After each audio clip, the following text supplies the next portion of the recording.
Welcome back mga Ka-dangers! Welcome dito sa ating Inday Kuradang channel. So, by the way, I'm Anne Merfantas, ang Inday Kuradang ng Dipolog City. And if you are new here mga Ka-dangz, kung wala pa ka nakasubscribe, click the subscription button and the bell also guys para ma-notify if ever mag-upload si Inday Kuradang of video.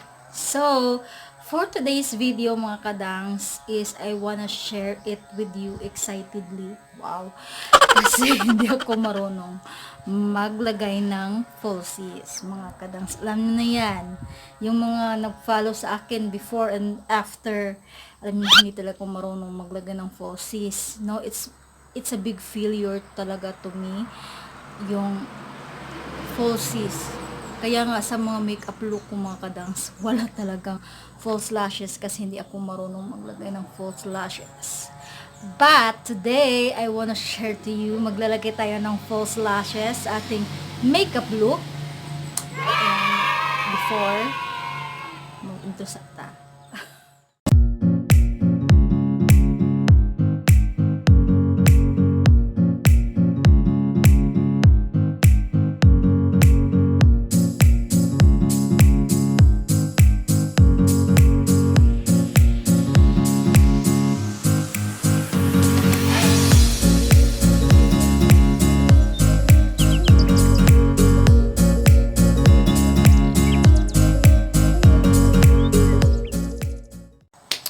Alright, kung ikaw ay dili kabalo, hindi marunong maglagay ng falsies mga Ka-dangz, false lashes, yun.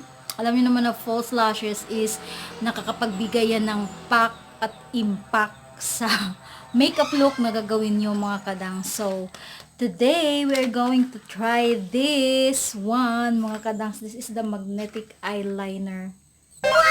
Magnetic eyelash mga Ka-dangz, no? So, binili ko to sa Shopee. Ano siya mga guys? It's a store na naka-base sa China.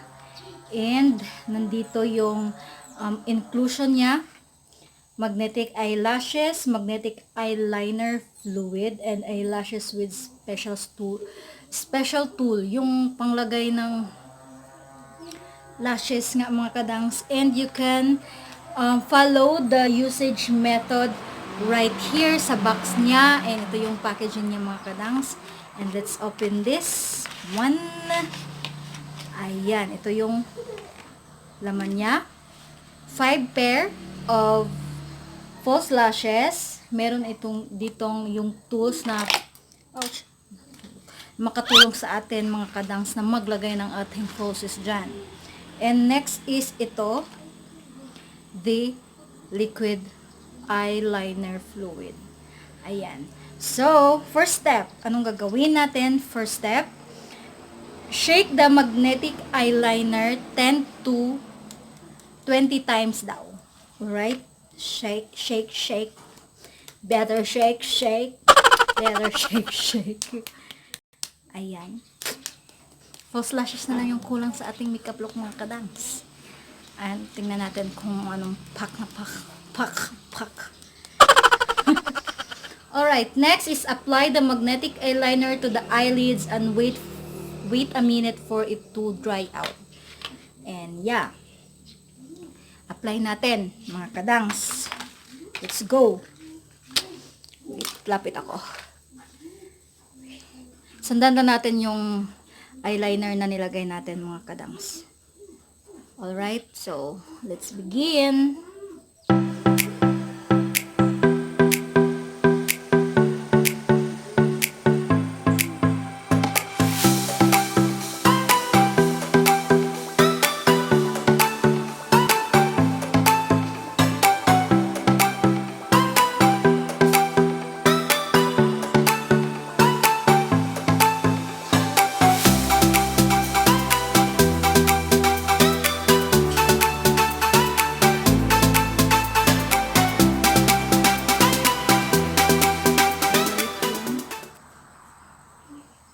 Medyo kapala natin konti mga guys para talagang kakapit yung lagay natin.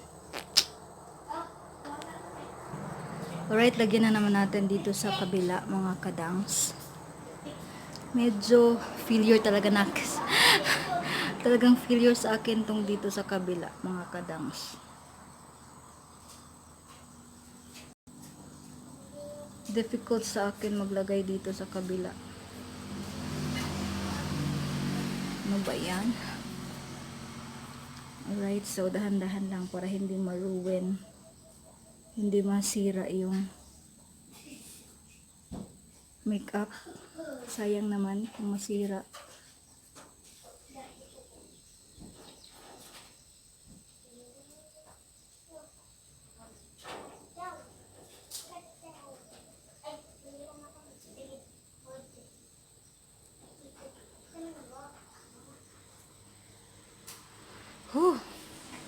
Hindi ako makahinga. So siguro tama na yan, mga kadangs. Nalagyan na ng eyeliner yung lashes ko. Ayan, oh. Nagkukumpul-kumpul na siya.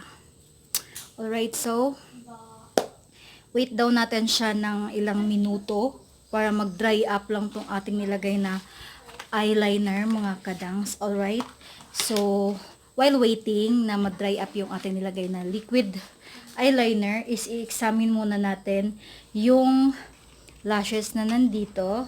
Kukuha tayo ng isa. Ano bang pack dito? Ito yung pinakamakapal.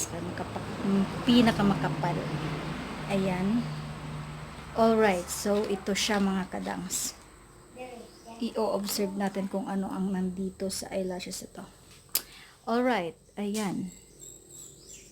So, as what I've observed, mga kadangs, no, meron siyang parang square and meron siyang mga magnet. Yung mga square na makikita mo dyan is, ayan, klaro nyo ba, mga kadangs? Basta makikita ko na talagang may square siya dyan, ayan.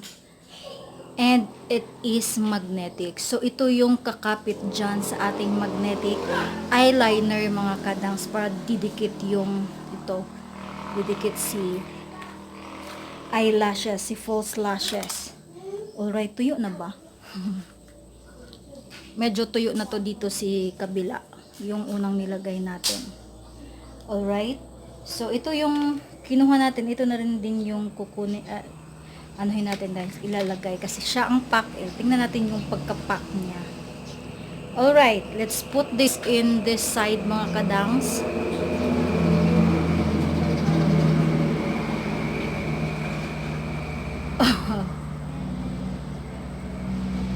Hindi ako marunong magamit ng tools eh. Baka mahirapan lang din ako masyado. Pero try pa rin natin. Parang so awkward. Ganun natin.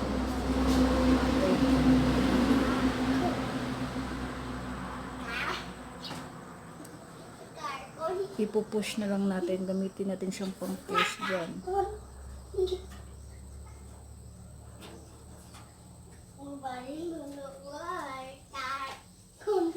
Alright. Yan na siya.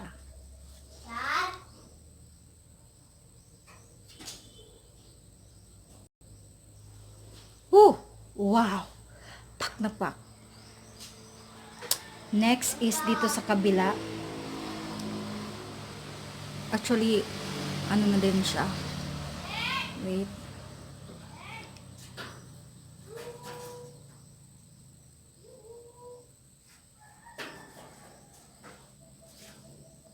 Dikit agad siya, mga kadangs. Then push natin dito nitong ano natin.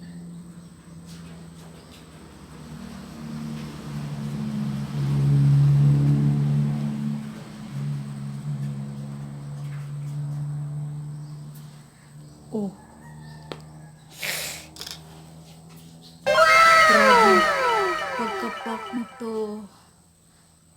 Kitang-kita talaga ang grabe, oh.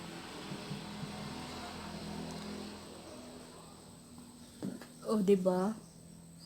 Hindi siya natatanggal. Ayan. Oh, 'di ba? Kahit hindi ako marunong ako kadali, kajot. Oh, look at the eyelashes, mga kadangs. Oh, 'di ba, pak? medyo easy lang siya mga kadangs kasi of course, magla-line ka lang using the eyeliner, the liquid eyeliner, and then pag nadra-dry up na yung eyeliner na nilagay natin, is pwede mo na siyang ilagay mga kadangs. Wow! What do you think mga kadangs? So very nice. Wow! Instant. Alright? So I think this is a very easy to use mga kadang, especially katulad ko na hindi talaga marunong kasi nagtatry ako before ng glue, yung mga lashes na ginagamitan ng glue, and talagang palpak talaga yung nangyayari sa aking false lashes na nilalagay, and maruruwi na niya yung ginagawa kong eyeshadow. So that is why pag nung nakita ko tong ano na to, nung magnetic na eyelash sa Shopee, i-try ko nga to kung marunong ako dito. Kasi parang nasa isip ko kasi na very easy lang siyang ilagay kasi nga magnetic. Magla-line ka lang and then pack, ganun na. So yung nasa isip ko pala is talagang effective kasi nga 'di ba? Look at that mga kadangs. Very nice talaga yung lashes and very easy to use and very easy to apply lang mga kadangs. And meron siyang 5 pairs. Ayan. Hindi naman siya basta-basta natatanggal. Ayan mga kadangs. Hindi siya basta-basta natatanggal. So I think may-use mo to ng pangmatagalan kasi hindi siya basta-basta natatanggal na. 'Di ba? Meron siyang 5 pairs and of course magagamit, reusable to. Pwede mo tong gamitin mga kadangs. Tong pagtanggalin mo lang siya, ibalik mo. You can use this to your another makeup look. Pero pag naubos mo na to mga kadangs, to liquid kasi may uubos naman to at saka matutuyo din pag hindi mo gagamitin. Of course, wala nang bisa yung magnetic eyelash false lashes natin mga kadangs. So siguro bibili tayo ulit nito, or bibili talaga tayo ulit nito. Oh my god. Kasi may magnet naman din kasi sa ano na to, sa false lashes na to mga kadangs. And I think this is so very good and very easy to use, especially to me nga hindi marunong talagang maglagay ng false lashes. And look at that mga kadangs, instant. 'Di ba? Anuhin mo lang talaga guys, medyo kapalan mo lang yung paglalagay ng liquid eyeliner para paglagay mo yan dyan sa false lashes mga kadangs is talagang didikit siya agad mga kadangs. Alright? So, I think this is so good. This is recommendable for hindi marunong mag false lashes mga kadangs. I think this is a very recommendable. Alright, I will just put the price right here mga kadangs. This is so very affordable. Hindi aabot ng 200 pesos and instant magaling ka nang mag false lashes. Ayan, diba? So what do you think? Judge it mga kadangs, no? So ayun, I think this is it, fun set. Thank you so much for watching sa ating video today. Sana nakabigay ako ng idea this one, and see you na lang sa ating